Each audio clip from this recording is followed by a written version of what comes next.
Rémi Didier, bonjour, avec nous au salon Imexpo. Vous êtes électricien, vous avez monté votre entreprise Synapse à Fuveau il y a 3 ans. Alors vous êtes un peu plus qu'électricien, vous faites beaucoup de choses. En fait, vous êtes dans la domotique. Déjà en quelques mots, si on peut rappeler ce qu'est la domotique. Alors, la domotique, c'est la centralisation de tous les équipements du logement sur une seule et même plateforme, que ce soit accessible d'un ordinateur, d'une tablette ou d'un smartphone, ou tout simplement en autonome, pour que tout soit accessible et interconnecté et modifiable à souhait. Le logement de demain en fait, quoi, dès aujourd'hui. C'est ça, le logement de demain. Moi, j'aime beaucoup dire, faire allusion un petit peu à Jarvis de Iron Man. D'accord. Ça existe depuis longtemps par contre, la domotique, c'est vrai qu'on en entend parler depuis des années, je crois à peu près une vingtaine d'années que ça existe. Ça a commencé à être imaginé il y a 25 grosses années. Et ça devient réellement installable ces 15 dernières années.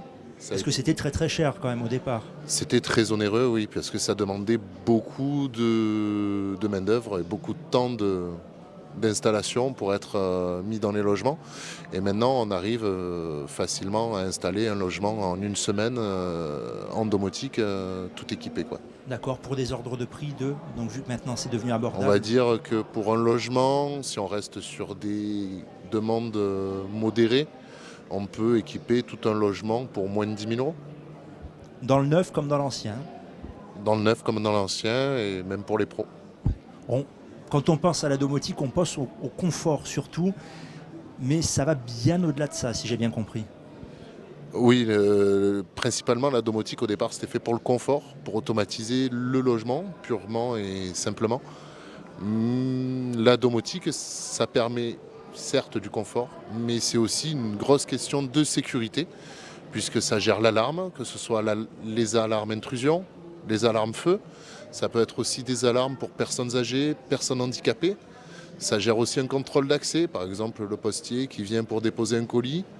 Vous n'êtes pas chez vous, vous pouvez ouvrir une seule porte de votre logement pour qu'il pose le colis, qu'il ressorte. Vous avez tout un suivi qui est fait par le biais de la domotique. C'est vraiment un système de sécurité complet pour le logement. De l'économie d'énergie aussi, et pas Oui, négligeable. oui, ça fait de l'économie d'énergie. Alors, il y a plusieurs manières de faire de l'économie d'énergie, que ce soit avec les détecteurs de mouvement pour les lumières, que ce soit la gestion des consommateurs des prises électriques, que quand on sort du logement, automatiquement, ça coupe les prises électriques des consommateurs passifs. Ça peut être aussi la consommation d'énergie au niveau du chauffage, puisque quand on sort, automatiquement, on va dire qu'on enclenche l'alarme, quand on a une centrale domotique, bien sûr. Du coup, automatiquement, la centrale domotique, elle va le détecter, elle va vous passer le logement en mode économie d'énergie, donc le chauffage va baisser, va couper les prises électriques, va éteindre tous les points lumineux, s'il y en a qui ont été oubliés. On va dire que par exemple, quand vous aérez votre logement, une fenêtre ouverte, quand vous l'ouvrez, on ne pense pas systématiquement à éteindre le chauffage. Là, la centrale domotique va systématiser chaque process pour à chaque fois éviter les oublis et vraiment faire de l'économie d'énergie. Et la seule limite finalement à ce qu'on peut demander à la domotique, c'est presque l'imagination. Vous me parliez d'un exemple qui est tout bête, mais qui peut concerner beaucoup de gens, les enfants, la sieste, qui sont réveillés par la sonnerie du facteur qui vient. Ça, on peut le régler, ça. C'est ça, par exemple, c'est des systèmes, enfin, ce sont des scénarios qu'on peut imaginer. Le facteur sonne, quand c'est la période de la sieste, au lieu que ce soit le carillon qui soit activé, c'est la lumière du logement qui clignote. Pour éviter que l'enfant ne se réveille, on peut imaginer que ce soit toujours, vu qu'on est dans les enfants en bas âge, pour l'avoir vécu aussi, mais l'enfant se réveille en plein milieu de la nuit. Actuellement, on a tendance à allumer la lumière, donc les lumières s'allument plein feu et le réveille encore plus, même si c'est juste un petit câlin qu'il voulait. Là, avec la domotique, on peut vraiment gérer le taux d'éclairage en fonction des heures, en fonction du besoin. C'est-à-dire que le soir, à partir de 10 heures, par exemple, on va dire quand le détecteur de mouvement détecte un mouvement, la lumière va s'allumer à 10% ou 20%, enfin l'intensité voulue, au lieu de s'allumer plein feu, ce qui génère à la fois des économies d'énergie, puisque 10%, une lampe éclairée à 10%, elle ne consommera que 10% de sa valeur initiale.